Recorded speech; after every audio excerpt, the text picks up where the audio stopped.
Praise the Lord. आप सबको जय मसीह की। परमेश्वर का धन्यवाद हो आज का दिन दिखाने के लिए। एक और दिन, एक और सुबह परमेश्वर ने हम सबको दिखाया है। हम परमेश्वर को कोटि कोटि धन्यवाद करें।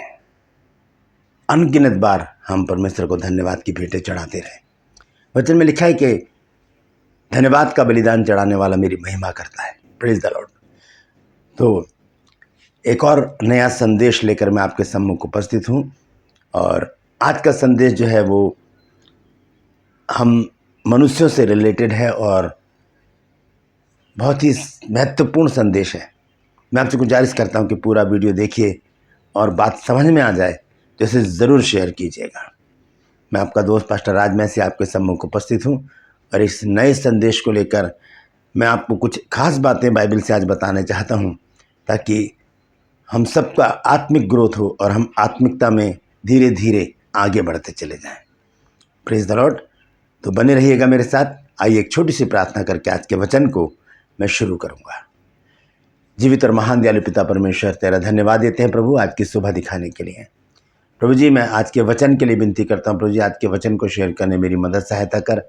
मेरे होठों को, मेरे दिल दिमाग को छूकर ब्लेस कर। मेरी आत्मा, मेरा शरीर तेरे ही कब्जे में रहे, ताकि बोलने वाला मनुष्य नहीं बल्कि तेरा आत्मा हो।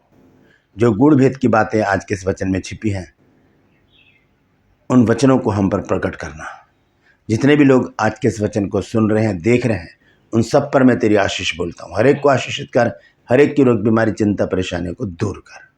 प्रभु यीशु के नाम से मांगते हैं, आमीन। Praise the Lord. तो आइए आज के इस वचन को शुरू करेंगे। आज का जो वचन है वो कठोरता के विषय में है कि मनुष्य कब कठोर हो जाता है, मनुष्य क्यों कठोर हो जाता है।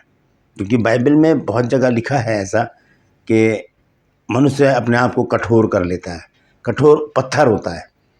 देखिए, जिसमें जीवन होता है वो ग्रोथ करता है, जिसमें जीवन नहीं होता वो ग्रोथ नहीं करता। और जो कठोर होते हैं वो पत्थर होते हैं, उनमें जीवन नहीं होता, वो ग्रोथ नहीं करते। आप जिस मकान में रहते हैं, आपको वर्षों हो गए होंगे उस मकान में रहते हुए, लेकिन वो बड़ा नहीं, उतना का उतना ही है। चाहे वो आपका कॉटेज हो, चाहे वो आपका बंगला हो, चाहे वो आपका फर्स्ट फ्लोर हो, सेकंड फ्लोर हो, थर्ड फ्लोर हो, कोई सा भी फ्लोर हो, लेकिन उससे आगे वो बढ़ा ही नहीं, क्योंकि वो पत्थर है, वो कठोर है, वो आगे नहीं बढ़ सकता। लेकिन जिसमें जीवन होता है वही बढ़ता है आगे। वो अपने आप को नम्र करके रखता है।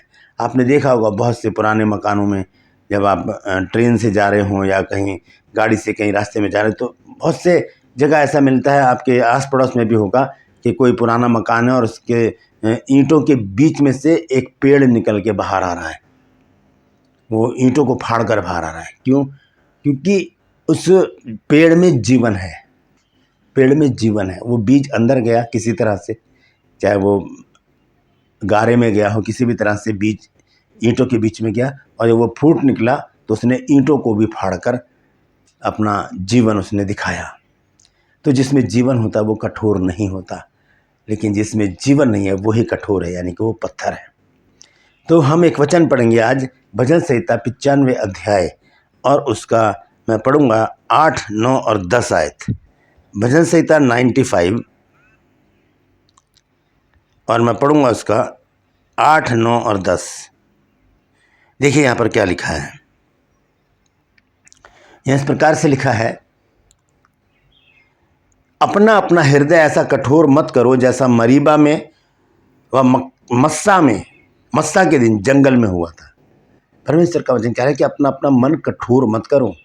अभी मैं आपको बताऊंगा कि मनुष्य कठोर क्यों हो जाता है।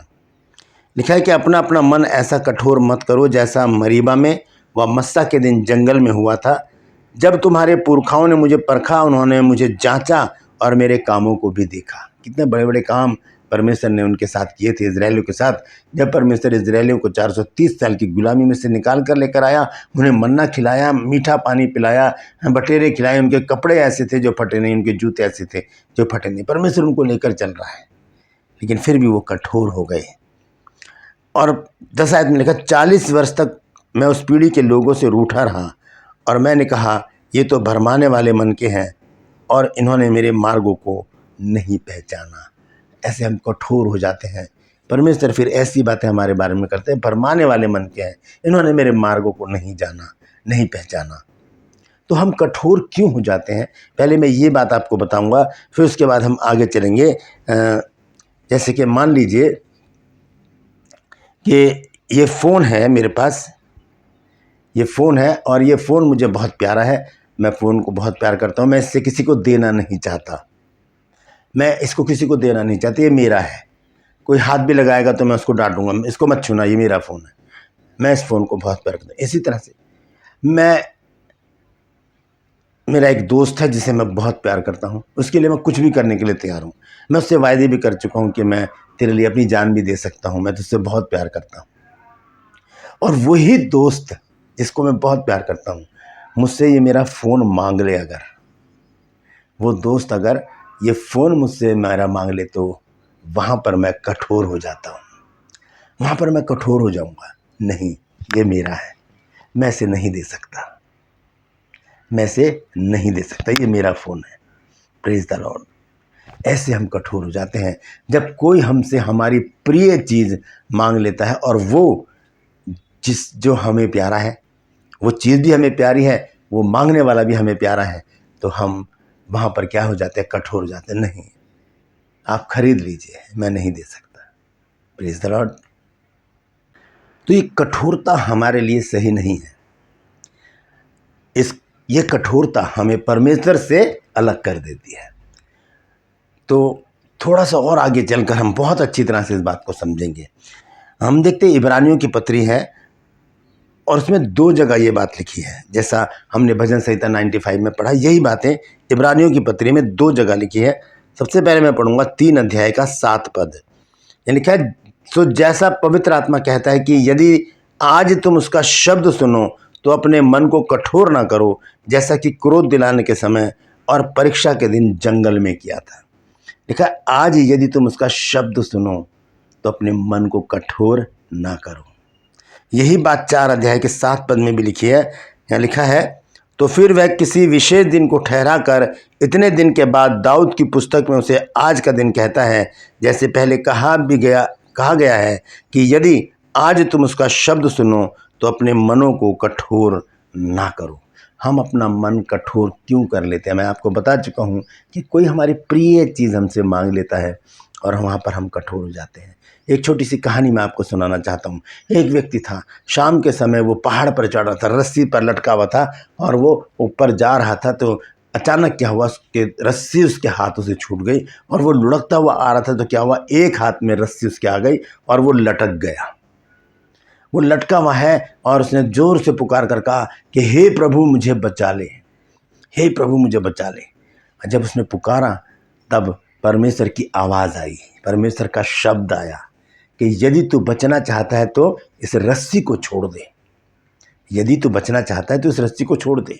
अब वो दुविधा में पड़ा है, एक रस्सी उसके एक हाथ में रस्सी लटका हुआ है, पैर कहीं पर भी उसके नहीं जम रहे हैं, लटका हुआ है, अब करे तो करे क्या। परमेश्वर कह रहा है रस्सी को छोड़ दे, अगर रस्सी छोड़ दी तो मैं तो गिर जाऊंगा, मैं तो मर जाऊंगा, चोट लग जाएगी, हो सकता है मैं मर भी जाऊं, खाई में गिर जाऊं। बहुत सारी बातों में वो उलझा रहा, उसने अपने आप को कठोर कर लिया, लेकिन रस्सी को नहीं छोड़ा, रस्सी को नहीं छोड़ा। और क्या हुआ, धीरे धीरे रात होती चली गई, बर्फ़ पड़ना शुरू हुई और वो बर्फ़ में जमकर वो मर गया। जब सुबह उसके साथी वहाँ पर आए तब उन्होंने देखा कि वो ज़मीन से सिर्फ इतने ऊपर था, अगर वो रस्सी को छोड़ देता तो उसके पैर ज़मीन पर लग जाते। परमेश्वर हमारे भले के लिए हमसे बातचीत करता है और हम अपनी भलाई के लिए हम सोचते हैं कि हम सही हैं, हम अगर इस चीज़ को अगर हमने छोड़ दिया तो हमें बड़ा नुकसान हो जाएगा। और उस व्यक्ति ने सोचा कि अगर मैंने रस्सी छोड़ दी तो मैं मर जाऊंगा, ऐसा नहीं था। परमेश्वर के ऊपर उसको विश्वास तो था, विश्वास किया उसने, तभी तो पुकारा हे प्रभु मुझे बचा, लेकिन भरोसा नहीं किया। वो भरोसा अगर कर लेता, रस्सी को छोड़ देता तो वो बच जाता। ऐसे हमारे जीवन में भी बहुत सारी बहुत बार ऐसा होता है कि परमेश्वर हमारे मन में डालता है कि ये काम गलत है, इसे अब छोड़ दे, ये काम गलत है, अब इसे छोड़ दे। लेकिन हम उसे छोड़ते नहीं, हम कठोर हो जाते हैं। हम परमेश्वर से प्रेम करते हैं लेकिन हम उस गलत काम से भी प्रेम करते हैं, चाहे वो फ्रॉड हो, चाहे वो पैसे का फ्रॉड हो, चाहे वो व्यभिचार हो, चाहे वो गाली बकना हो, चाहे वो नशा करना हो, चाहे वो लड़ाई झगड़े हों, चाहे वो कुछ भी हो, बुराई, कोई सी भी बुराई हो, अगर वो हमारे अंदर है, परमेश्वर हमसे धीरे से कहेगा बेटा ये छोड़ दे, ये छोड़ दे। लेकिन हम वहाँ कठोर हो जाते हैं, हम कठोर हो जाते हैं, नहीं प्रभु मुझसे नहीं छूटेगा। हमें कोशिश करनी चाहिए कि हम उन चीज़ों को छोड़ें। आइए एक वचन मैं आपके साथ शेयर करना चाहता हूँ। मरकुस की पत्री है 10 अध्याय 17 आयत से पढ़ूंगा। यहाँ पर एक जवान लड़का है जो धनवान है बहुत, वो दौड़ता हुआ यीशु मसीह के पास आता है और क्या बातचीत होती है आइए उसको देखते हैं हम। यह मरकुस की पत्री 10 अध्याय 17 पद से मैं पढ़ रहा हूँ। यहाँ लिखा है, और जब वह निकलकर मार्ग में जाता था तो एक मनुष्य उसके पास दौड़ता हुआ आया और उसके आगे घुटने टेक कर उससे पूछा, हे उत्तम गुरु, अनंत जीवन का अधिकारी होने के लिए मैं क्या करूं? वो चाहता है कि मुझे अनंत जीवन मिले और वो ये भी जानता है कि यीशु मसीह है जो अनंत जीवन के बारे में बेहतरीन शिक्षा देगा।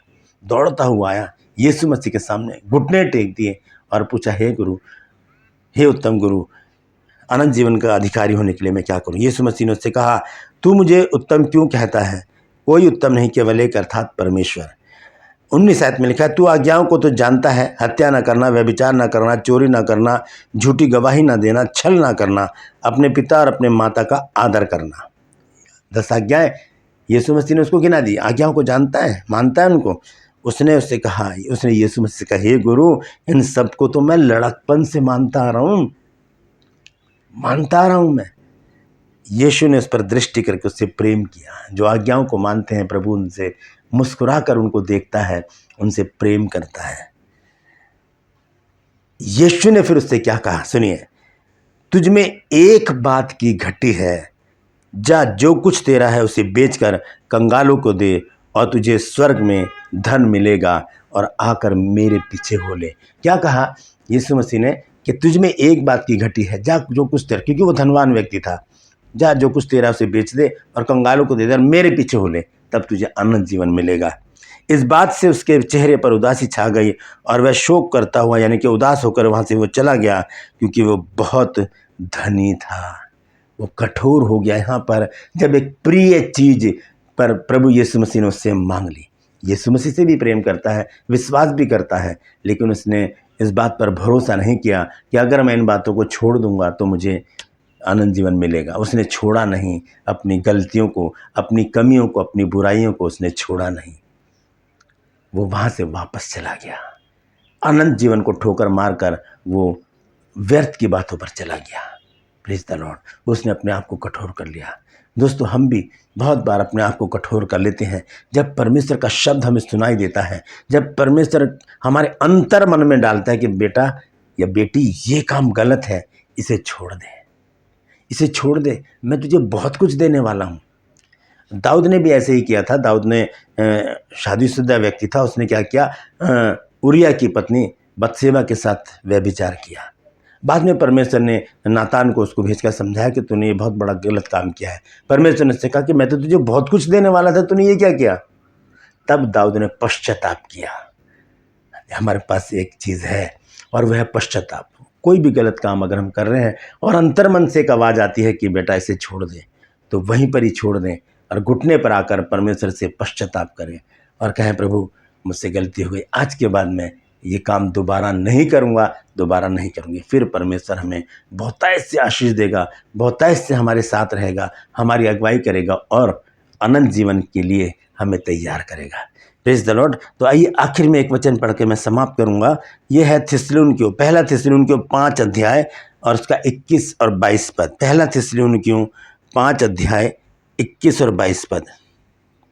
यहाँ लिखा है, सब बातों को परखो, जो अच्छी है उसे पकड़े रहो, बुरी बातों को नहीं। सब बातों को परखो, जो अच्छी है उसे पकड़े रहो, सब प्रकार की बुराई से बचे रहो। सब प्रकार की बुराई से बचे रहने के लिए परमेश्वर का वचन हमें उत्साहित करता है, हमें सावधान करता है। तो आज यदि हम उसका शब्द सुने और वो शब्द अगर आता है कि बेटा तेरे जीवन में इस बात की कमी है, ये तू गलत काम कर रहा है या कर रही है, इसको अपने जीवन से हटा दे, फिर देख तुझे चंगाई मिलेगी, फिर देख तुझे आशीष मिलेगी, फिर देख तुझे क्षमा मिलेगी, तुझे उद्धार मिलेगा, सब कुछ तुझे मिलेगा जो परमेश्वर के खजाने में है। Praise the Lord. तो याद रखिए दोस्तों, आज यदि हम उसका शब्द सुने तो अपने मन को कठोर ना करें, क्योंकि कठोर लोगों से परमेश्वर रूठ जाता है। मैंने पढ़ा था अभी भजन संहिता 95 अध्याय में। आइए जल्दी से उसको देखकर फिर समाप्त करेंगे, क्योंकि मैं बताना चाहता हूं कि जो कठोर अपने आप को बना लेते हैं परमेश्वर उनसे रूठ जाता है। 95 अध्याय और उसका 10 पद लिखा, 40 वर्ष तक मैं उस पीढ़ी के लोगों से रूठा रहा और मैंने कहा ये तो भरमाने वाले मन के हैं और इन्होंने मेरे मार्गों को नहीं पहचाना। हम जब अपने आप को कठोर कर लेते हैं, हम परमेश्वर के मार्गों को नहीं पहचानते। Praise the Lord. परमेश्वर इन वचनों के द्वारा हम सबको आशीष दे। यदि आपको बात समझ में आ गई है, अगर वचन आज आपको अच्छा लगा है, तो कमेंट सेक्शन में आकर ज़रूर मुझसे बातचीत कीजिए, मुझे बताइए और परमेश्वर से कहिए, प्रभु मेरे जीवन में जो एक कमी है उसे मैं निकालना चाहता हूँ, मैं उसे निकालना चाहती हूँ। परमेश्वर आपकी मदद करेगा। Praise the Lord. आज के लिए बस इतना ही। मैं आपसे गुजारिश करता हूँ, यदि अभी तक आपने मेरे इस चैनल को सब्सक्राइब नहीं किया है तो अभी सब्सक्राइब कर लीजिए, बेल आइकन को दबाइए ताकि नया वीडियो बिना व्यवधान के आपके पास पहुँच जाए। मेरे वीडियोस को लाइक कीजिए, शेयर कीजिए और कमेंट सेक्शन में आकर मुझसे ज़रूर बातचीत कीजिए और मुझे बताइए कि आपको मेरा प्रयास कैसा लग रहा है। मेरा एक और चैनल है जिसका नाम है जीसस माय लाइफ, उसे ज़रूर सब्सक्राइब कीजिए। उसका लिंक मैंने डिस्क्रिप्शन में डाला हुआ है, उसे क्लिक कीजिए और उसे भी सब्सक्राइब कीजिए। आज के लिए बस इतना ही। फिर मिलूँगा एक नए संदेश के साथ, एक नए वीडियो को लेकर। तब तक के लिए मुझे इजाज़त दीजिए, लेकिन अपना ख्याल रखिए। Praise the Lord.